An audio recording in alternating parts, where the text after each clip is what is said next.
जनता party में संगठन का चेहरा बदल गया है। स्मृति ईरानी को राष्ट्रीय महामंत्री बनाया गया है। बीजेपी के सामने कई महत्वपूर्ण चुनाव हैं। भारतीय जनता पार्टी में संगठन का चेहरा बदल गया है। राष्ट्रीय अध्यक्ष नितिन नवीन ने अपनी नई टीम का ऐलान कर दिया है।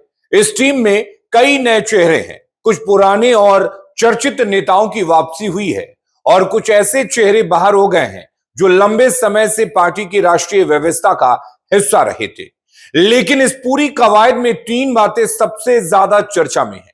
पहली, तीन पूर्व मुख्यमंत्रियों को राष्ट्रीय संगठन में महत्वपूर्ण जिम्मेदारी क्यों दी गई। दूसरी, करीब 11 साल से बीजेपी की आईटी और सोशल मीडिया रणनीति से जुड़े अमित मालवीय को आखिर बाहर क्यों किया गया। और तीसरी, क्या संगठन में इतने बड़े बदलाव के बाद अब केंद्र की नरेंद्र मोदी सरकार में भी कैबिनेट फेरबदल की जमीन तैयार हो रही है। लेकिन इन तीनों सवालों के जवाब सिर्फ नामों की सूची में नहीं है, बल्कि इनके पीछे बीजेपी की आने वाले चुनाव की रणनीति, संगठन और सरकार के बीच तालमेल और 2029 के लोकसभा चुनाव की लंबी तैयारी भी दिखाई देती है। अगर बीजेपी की नई टीम को देखा जाए तो एक तरह से नई टीम में पुराने अनुभव और नई पीढ़ी का मिश्रण जैसा दिखता है। 17 अगस्त को घोषित बीजेपी की नई राष्ट्रीय टीम में कई बड़े बदलाव किए गए। पार्टी अध्यक्ष नितिन नवीन ने संगठन में एक तरफ नए चेहरों को बड़ी संख्या में जगह दी है, तो दूसरी तरफ कुछ ऐसे नेताओं को वापस लाया गया है जो पिछले कुछ समय से राष्ट्रीय संगठन में अपेक्षाकृत कम सक्रिय दिखाई दे रहे थे। इनमें सबसे प्रमुख नाम है स्मृति ईरानी और राम माधव। स्मृति ईरानी को राष्ट्रीय महामंत्री बनाया गया है। 2024 के लोकसभा चुनाव में अमेठी से हारने के बाद उनके राजनीतिक भविष्य को लेकर कई तरह की चर्चाएं थी, लेकिन अब उन्हें संगठन में महत्वपूर्ण जिम्मेदारी देकर बीजेपी ने यह साफ किया है कि पार्टी के भीतर उनकी भूमिका खत्म नहीं हुई थी। दूसरा बड़ा नाम है राम माधव का। संघ पृष्ठभूमि से आने वाले राम माधव पहले बीजेपी के राष्ट्रीय महासचिव रह चुके हैं। अब उनकी राष्ट्रीय उपाध्यक्ष के तौर पर वापसी हुई है। जम्मू कश्मीर जैसे संवेदनशील राजनीतिक क्षेत्रों में उनका अनुभव भी पार्टी के लिए महत्वपूर्ण माना जाता रहा है। लेकिन नई टीम का सबसे दिलचस्प हिस्सा है तीन पूर्व मुख्यमंत्रियों की एंट्री। राजस्थान की पूर्व मुख्यमंत्री वसुंधरा राजे सिंधिया को राष्ट्रीय उपाध्यक्ष बनाया गया है।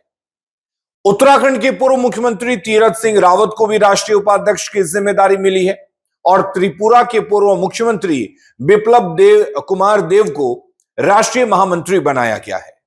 अब सवाल है कि बीजेपी को अचानक पूर्व मुख्यमंत्रियों की जरूरत क्यों पड़ी। तो इसका पहला जवाब है अनुभव। क्योंकि राज्य की सरकार चलाने वाला नेता सिर्फ संगठन का कार्यकर्ता नहीं होता। उनके पास प्रशासन, चुनाव, जातीय समीकरण, स्थानीय नेतृत्व और सत्ता विरोधी माहौल को समझने का व्यवहारिक अनुभव होता है। ऐसे नेताओं को राष्ट्रीय संगठन में लाने का मतलब यह हो सकता है कि बीजेपी आने वाले चुनाव में सिर्फ केंद्रीय नेतृत्व या स्थानीय संगठन पर निर्भर नहीं रहना चाहती, बल्कि अनुभवी नेताओं की राजनीतिक समझ को भी राष्ट्रीय रणनीति में इस्तेमाल करना चाहती है। दूसरा संदेश क्षेत्रीय संतुलन का है। चूंकि वसुंधरा राजे राजस्थान की राजनीति में एक बड़ा नाम है, तो तीरथ सिंह रावत उत्तराखंड के प्रतिनिधित्व कर चुके हैं और बिप्लब देव पूर्वोत्तर के त्रिपुरा से आते हैं, यानी तीन अलग अलग क्षेत्रों के तीन पूर्व मुख्यमंत्री। क्योंकि बीजेपी की राजनीति में राष्ट्रीय टीम सिर्फ पदों का बंटवारा नहीं होता, ये राज्यों, सामाजिक समूहों और क्षेत्रीय नेतृत्व को एक संदेश भी देती है। और यही वजह है कि नई टीम को सिर्फ संगठनात्मक फेरबदल के तौर पर देखना अधूरा होगा, क्योंकि अगले कुछ महीनों और वर्षों में बीजेपी के सामने कई महत्वपूर्ण चुनाव हैं। उत्तर प्रदेश जैसे बड़े राज्य समेत कई राज्यों में विधानसभा चुनाव होने हैं और उसके बाद 2029 का लोकसभा चुनाव सबसे बड़ी राजनीतिक परीक्षा होगा। और यही कारण है कि नई टीम में क्षेत्रीय प्रतिनिधित्व, युवा चेहरे, महिलाएं और अलग अलग सामाजिक समूहों को जगह देने पर जोर दिखाई देता है। नई टीम में 23 राज्यों और केंद्र शासित प्रदेशों का प्रतिनिधित्व है। महिलाओं को भी पहले की तुलना में प्रमुख जगह दी गई है। यानी बीजेपी का संदेश है कि संगठन सिर्फ दिल्ली में बैठे नेताओं की टीम नहीं होगा, बल्कि अलग अलग राज्यों और सामाजिक वर्गों को साथ लेकर चलने वाली टीम होगी। और इसी संदर्भ में एक और बड़ा बदलाव समझना जरूरी है, और वो ये कि अमित मालवीय की छुट्टी क्यों। अमित मालवीय पिछले करीब 11 साल से बीजेपी की आईटी और सोशल मीडिया रणनीति का एक प्रमुख चेहरा रहे, लेकिन नितिन नवीन की नई टीम में उन्हें जगह नहीं मिली। उनकी जगह दीपक मास्के को सोशल मीडिया और आईटी की जिम्मेदारी दी गई है। उनके साथ नई सोशल मीडिया टीम में कई और लोगों को भी जिम्मेदारी दी गई है। अमित मालवीय के दौर में बीजेपी की डिजिटल राजनीति ने एक खास शैली विकसित की। सोशल मीडिया पर आक्रामक जवाब, विपक्ष के आरोपों का तत्काल काउंटर, नैरेटिव की लड़ाई और डिजिटल वॉर रूम, इन सब में उनकी भूमिका को लंबे समय तक महत्वपूर्ण माना गया। लेकिन अब शायद बीजेपी डिजिटल राजनीति में भी एक नया प्रयोग करना चाहती है, और शायद यही इस बदलाव का सबसे महत्वपूर्ण पहलू है।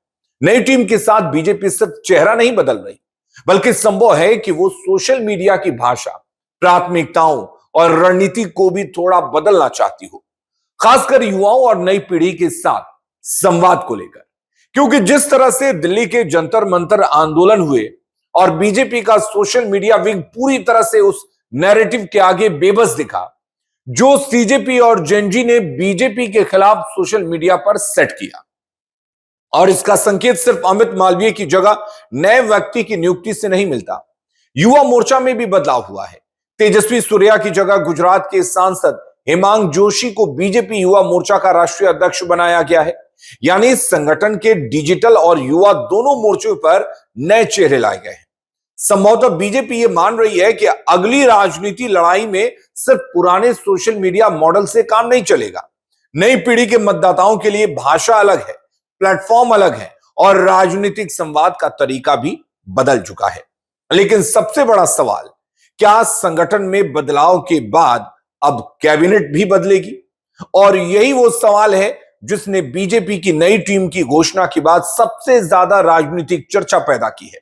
और इसका कारण है पीयूष गोयल। दरअसल केंद्रीय मंत्री पीयूष गोयल को बीजेपी का राष्ट्रीय कोषाध्यक्ष बनाया गया है।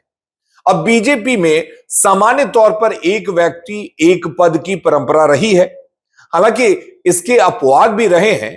और इसी वजह से यह सवाल उठ रहा है कि अगर पीयूष गोयल संगठन में महत्वपूर्ण जिम्मेदारी संभालते हैं तो क्या आने वाले समय में केंद्र सरकार में भी कुछ बदलाव होंगे? यह अक्सर देखा गया है कि संगठन की नई टीम बनाना अक्सर सिर्फ संगठन का तक सीमित प्रक्रिया नहीं होती है। जब पार्टी चुनाव मोड में जाती है तो संगठन और सरकार दोनों में भूमिकाओं का पुनर्संतुलन किया जा सकता है। कुछ नेताओं को सरकार से हटाकर संगठन में लाया जा सकता है, कुछ संगठन के नेताओं को सरकार में जिम्मेदारी मिल सकती है और कुछ ऐसे नेताओं को आगे लाया जा सकता है जिनका इस्तेमाल चुनावी राज्यों में ज्यादा प्रभावी तरीके से किया जा सके। लेकिन अभी तक ऐसा कोई आधिकारिक संकेत नहीं है कि केंद्र सरकार में निश्चित रूप से कैबिनेट फेरबदल होने जा रहा है। संभावना से इनकार नहीं किया जा सकता, लेकिन अभी इसे निश्चित भी नहीं कहा जा सकता। संगठन में बदलाव और सरकार में बदलाव दोनों अलग अलग प्रक्रियाएं हैं। हां, कुछ नियुक्तियां ऐसी हैं जो राजनीतिक अटकलों को जरूर जन्म देती हैं। मसलन पीयूष गोयल कोषाध्यक्ष बनाए गए हैं, कुछ नेताओं की संगठन में वापसी हुई है, कुछ पुराने संगठनात्मक चेहरे बाहर हुए हैं और कई ऐसे नेताओं को नई भूमिका भी मिली है जिनका इस्तेमाल आने वाले चुनावों में किया जा सकता है। इन सबको जोड़कर देखें तो इतना जरूर कहा जा सकता है कि बीजेपी अपने संगठन को चुनावी जरूरतों के हिसाब से रीसेट कर रही है। और अगर आने वाले दिनों में कुछ बड़े केंद्रीय मंत्रियों को संगठन की जिम्मेदारी मिलती है, कुछ संगठन के चेहरों को सरकार में जगह मिलती है या मंत्रालय का पुनर्वितरण होता है, तब आज की संगठनात्मक कवायद को कैबिनेट फेरबदल की भूमिका के तौर पर देखा जा सकता है। लेकिन उसके पहले किसी निष्कर्ष पर पहुंचना जल्दबाजी होगी। कुल मिलाकर बीजेपी की ये नई टीम नितिन नवीन के नेतृत्व में बीजेपी संगठन की नई दिशा तय करने की कोशिश है। 3 पूर्व मुख्यमंत्रियों की एंट्री बताती है कि अनुभव और क्षेत्रीय नेतृत्व को फिर से महत्व दिया जा रहा है। स्मृति ईरानी और राम माधव की वापसी बताती है कि पार्टी पुराने लेकिन उपयोगी चेहरों को फिर से सक्रिय कर रही है। अमित मालवीय की जगह नई आईटी सोशल मीडिया टीम यह संकेत देती है कि डिजिटल राजनीति में नए प्रयोग की तैयारी है। युवा मोर्चे में बदलाव, नई पीढ़ी तक बनाने की कोशिश दिखाता है और पीयूष गोयल को संगठन में लाने से कैबिनेट फेरबदल की चर्चा जरूर तेज हुई है, लेकिन फिलहाल इसे सिर्फ संभावना के तौर पर देखना चाहिए। संदेश साफ है, बीजेपी 2027 के विधानसभा चुनाव और 2029 के लोकसभा चुनाव को ध्यान में रखकर अभी से अपनी राजनीतिक मशीनरी को व्यवस्थित कर रही है।